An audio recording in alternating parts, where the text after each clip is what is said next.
ఇచ్చిన మాట ప్రకారం కేంద్ర ప్రభుత్వం దేశవ్యాప్త బీసీ కులగణన నిర్వహించాలని అఖిల భారత యాదవ మహాసభ రాష్ట్ర అధ్యక్షులు చింతల రవీందర్ యాదవ్ అన్నారు.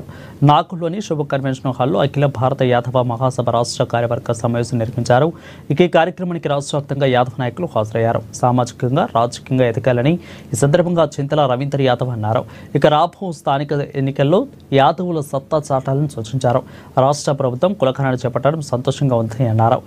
అంజన్ కుమార్ యాదవ్కు మంత్రి పదవి ఇవ్వాలని డిమాండ్ చేశారు. రాబోయే స్థానిక ఎన్నికల్లో జిల్లా స్థాయిలో యాదవులకు అవకాశాలు ఇవ్వాలని కోరారు. ఈరోజు అఖిల భారత యాదవ మహాసభ తెలంగాణ రాష్ట్ర కమిటీ ఈరోజు స్టేట్ ఎగ్జిక్యూటివ్ బాడీ మీటింగ్ పెట్టుకోవడం జరుగుతుంది. దీంట్లో ముఖ్యంగా యాదవులకున్న కొన్ని ముఖ్య అంశములు, అట్లాగే ప్రభుత్వం ద్వారా వాళ్లకు విన్నపించుకోవాలనుకున్న కొన్ని ముఖ్య అంశాలు, రాష్ట్ర ప్రభుత్వము చేపట్టిన కులగణన ఏదైతే ఉందో దాన్ని అభినందిస్తున్నాము. అది పెద్ద ఎత్తున చేపట్టిన కార్యక్రమము. ఆ రిజల్ట్స్ అన్ని కూడా స్టేట్ గవర్నమెంట్ ధైర్యం చేసి అనౌన్స్ చేసింది.